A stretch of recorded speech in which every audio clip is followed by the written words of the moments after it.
So in the previous video, we talked about the behavior of trusses, and in this video, we will be talking about how to actually analyze and calculate the magnitude of the forces in these members. So let's recall the general principles that we learned for predicting direction of internal forces in truss members. First, we have zero force members. And we had three cases that we learned for when zero force members occur. First is when we have a load applied at a joint that has diagonal members attached to it, as well as a vertical piece that leads to a joint that does not have diagonal members. In this case, the vertical piece will be a zero force member. Also, if we have a vertical piece with no loads applied to it at all from either side, again, that vertical piece will be a zero force member. Next, with tension members, if we have a load applied downward at a joint with no diagonal pieces attached to it, but diagonal pieces located up above, that vertical member will be in tension. Also, any diagonal member that follows the deflected shape of the truss will be in tension. For compression members, when we have a load applied at the top of a truss at a joint that does not have diagonal pieces framing into it, but it does have a vertical piece that leads to a joint that does have diagonal pieces, that vertical piece will be in compression. And similarly to what we saw before with tension, but this time the opposite, anything that goes against the shape of this deflected curve will be in compression. Also, as we had with beams, when we have simply supported end conditions and vertical downward loads, the bottom chord will be in tension and the top chord will be in compression. Now let's use these guiding principles to help us analyze a truss. Say we have a truss that's configured like this, with panels that are 6 feet wide, typical, and it is 4 feet deep. And we have 2 kip forces applied at each panel point. This 6-foot horizontal by 4-foot vertical allows us to create a similar triangle. And if similar triangle relationships don't sound familiar to you, please go back and watch the videos in week 1. We had a lot of questions around this similar triangle relationship mathematical principle in our week 1 assignment. And I had a lot of people trying to use trig functions when given a similar triangle relationship, which actually led to a lot more confusion. So when we're given defined geometries like this and we're able to set up similar triangles, if you're someone who struggles with trig functions, please use the similar triangle relationship. It will make your life so much easier. Now, let's start with our analysis. Let's say we want to find the force in this vertical member FBE. As we discussed earlier, this vertical piece has diagonals at both ends, and so we can't say exactly what direction or magnitude the force in this member will be without some further analysis. So how are we going to calculate the force in this member?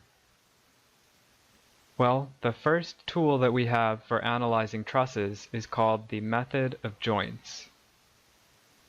And the basic principle for the method of joints is that if this truss is in static equilibrium, then all joints must also be in equilibrium. So this joint A, this joint D, any joint that we pick in this truss must be in static equilibrium. And so we can draw a separate diagram of any of these joints and use static equilibrium equations to come up with internal forces. So let's try to pick a joint that will be most advantageous for us to calculate the force in FBE. We have 2 choices. We could either pick joint B here or joint E. Now, joint B has 4 members framing into it, and therefore we would have 4 unknowns if we were to pick joint B. Joint E, on the other hand, only has 3 members framing into it, and so we would only have 3 unknowns, making joint E the much better pick. So let's draw a free body diagram of joint E. And we can see that this is relatively simple. We have the joint E here, the vertical piece, as well as the bottom chord and this diagonal piece. Now let's go back to our truss, and we know that the bottom chord will be in tension. We know that this diagonal will also be in tension, so FDE will be in tension, and so we can draw a force going in this direction, FDE, and note that any force that is in tension will be pulling away from the joint. Anything that would be in compression would be pushing toward the joint. Next we have the diagonal piece, FCE, will be pulling in this direction. And we're solving for FBE, which we do not know whether it will be in tension or compression yet. But just for fun, let's draw it in compression, FBE. Now we also have one more force that we haven't drawn yet, and that is this externally applied load. And so let's draw that as well. Now, with our method of joints, we have 2 equations. We have the sum of forces in the y and the sum of forces in the x. So let's start with the sum of forces in the y. We have our 2 kip force pointing downward. We have our FBE force also pointing downward. Next we have the vertical component of FCE. We'll call it FCEY. Now for the sum of forces in the x. We have our FDE, which is completely horizontal and pointing to the left, and we have our horizontal component of FCE to the right, and both of these equations must equal 0. So we have a lot of unknowns here. In total we have 4 unknowns, but actually these 2 unknowns can be tied together very easily, since they are part of one total force vector. And so really we have 3 unknowns. So we have 3 unknowns but only 2 equations. And so we cannot solve for the one unknown that we want, this FBE. So we need to ask ourselves if there is any additional information we know that may help us to solve for our unknown. So let's scroll back up to the top here and try to look for any other way to give us more information about the forces at this joint E. And let's concentrate on this joint C. At joint C, we know that there is going to be some vertical reaction force. Call it FCY. That vertical reaction force, FCY, has to be equal to the vertical component of our FCE. And that's because the only other member at this joint is FBC, which is perfectly horizontal. So if we can solve for FCY, we can easily find FCEY, which will allow us to calculate FBE. So let's look at that vertical reaction at joint C. Now for solving the reactions of a truss, it's actually very similar to solving for reactions for a beam. In fact, we can neglect everything that's happening down below and just think of this as a beam.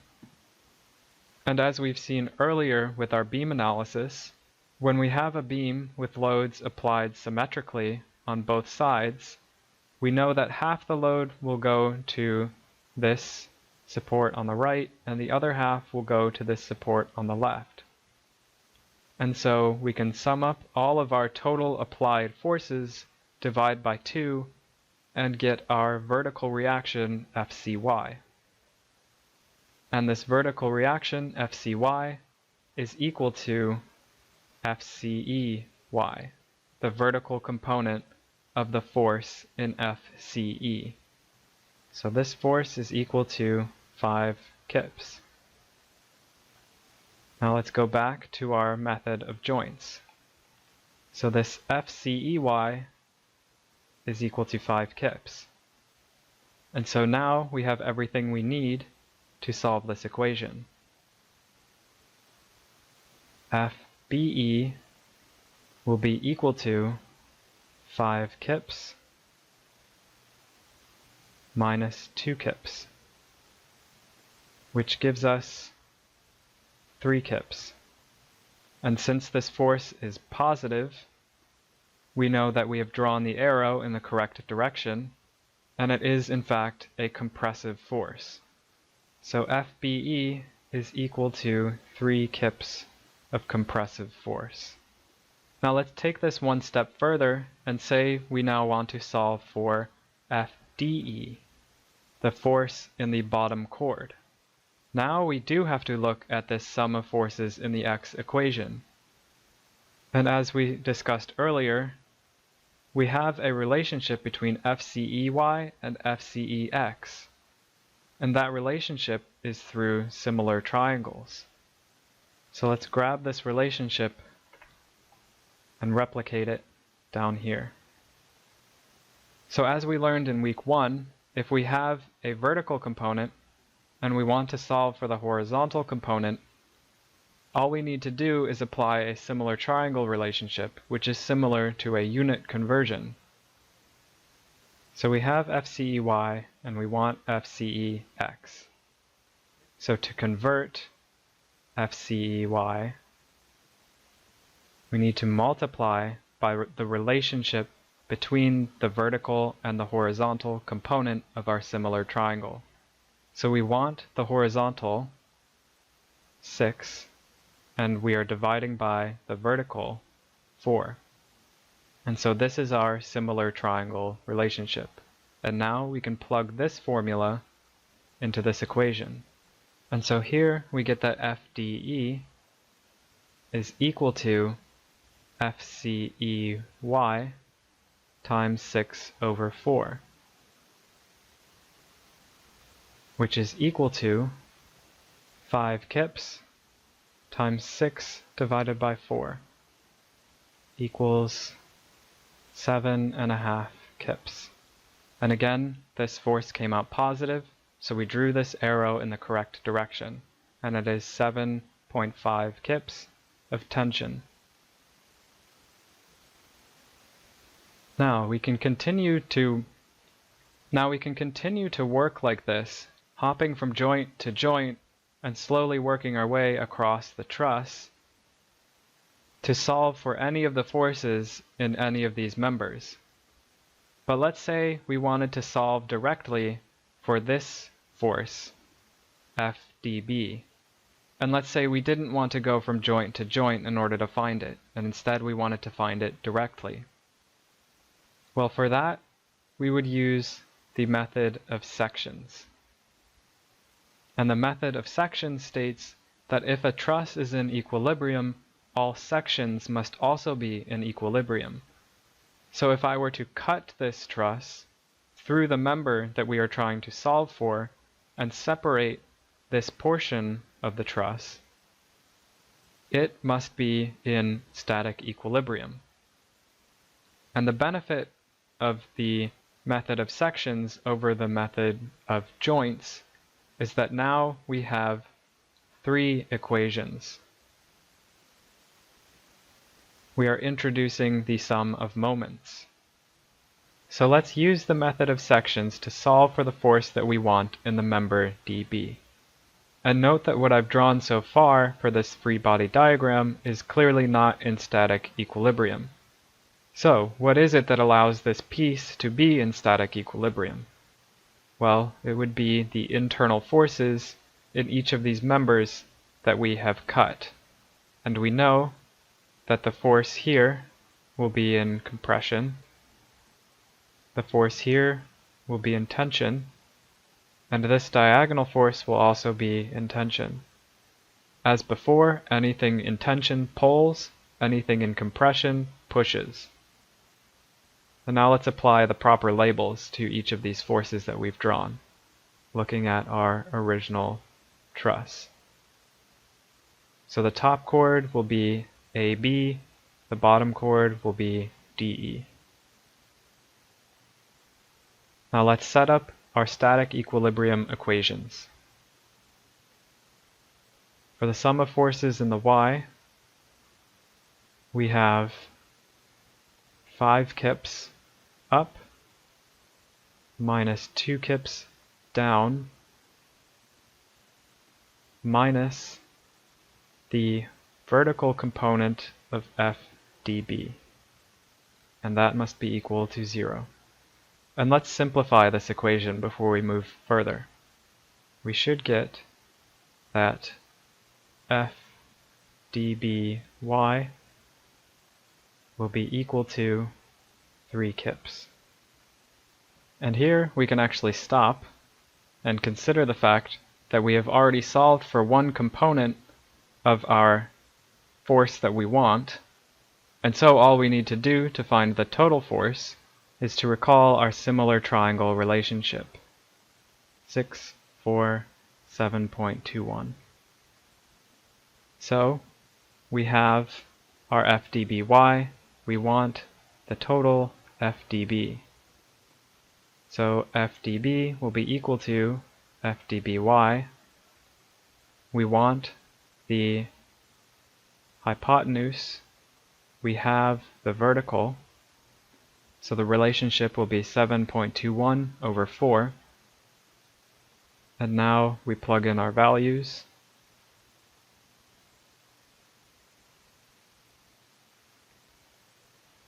And we get 5.4 kips of tension force. Now let's say we wanted to solve for the other forces as well. We have 3 unknowns here, and we have 3 equations, so we should be able to do that. And let's suppose that we didn't already solve for FDE.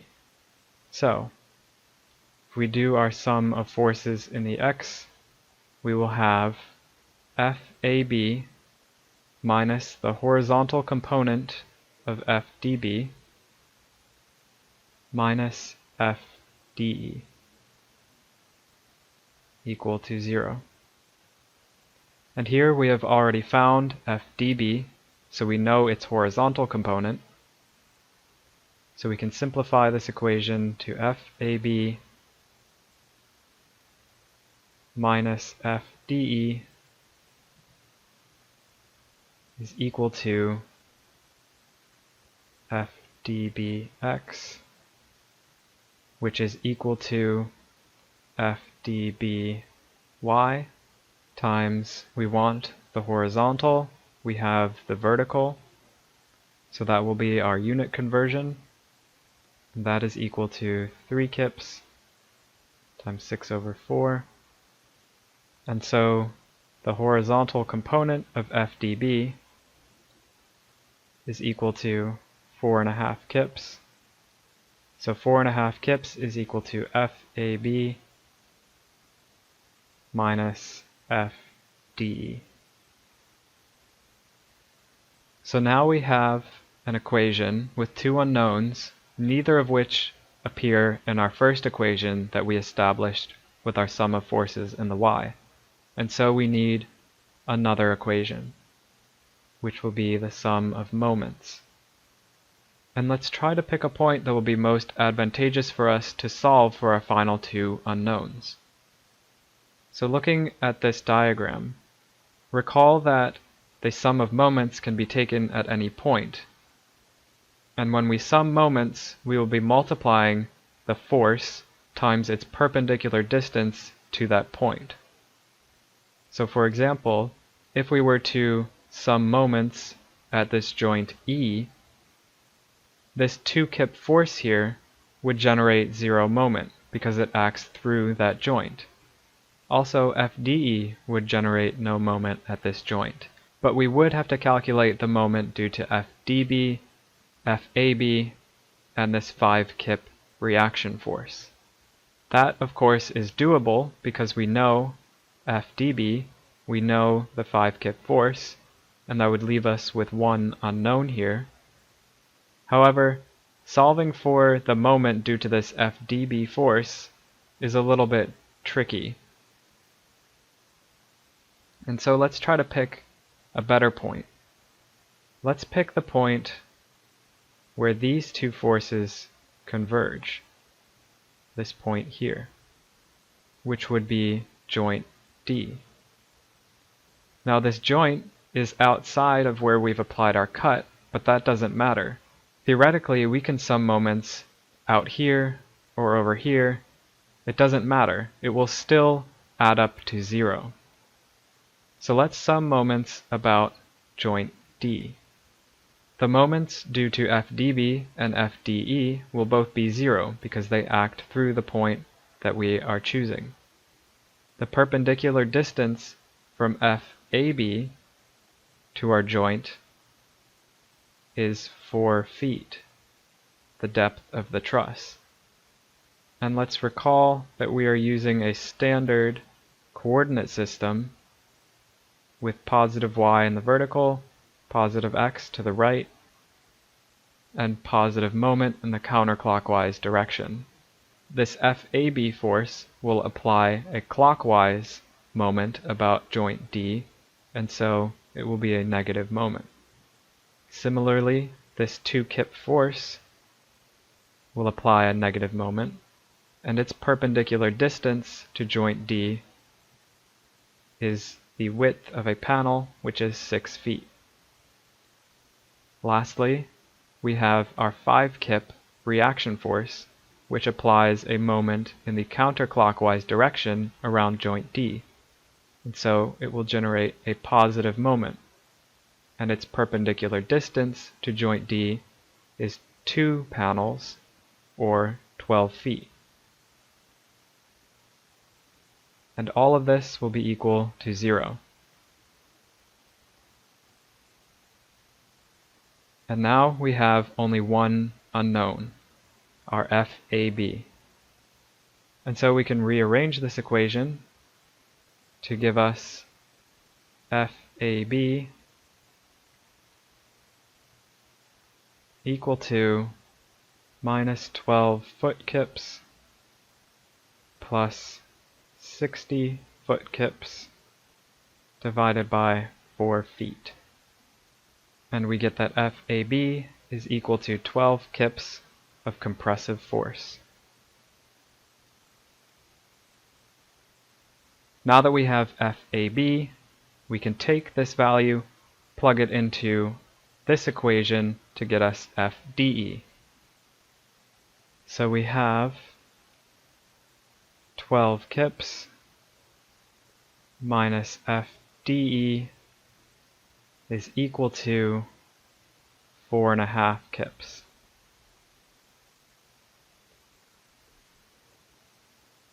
Which gives us FDE equal to 7.5 kips of tensile force. And we can compare this to what we solved earlier using method of sections. And in fact, here we did get that FDE is equal to 7.5 kips tension.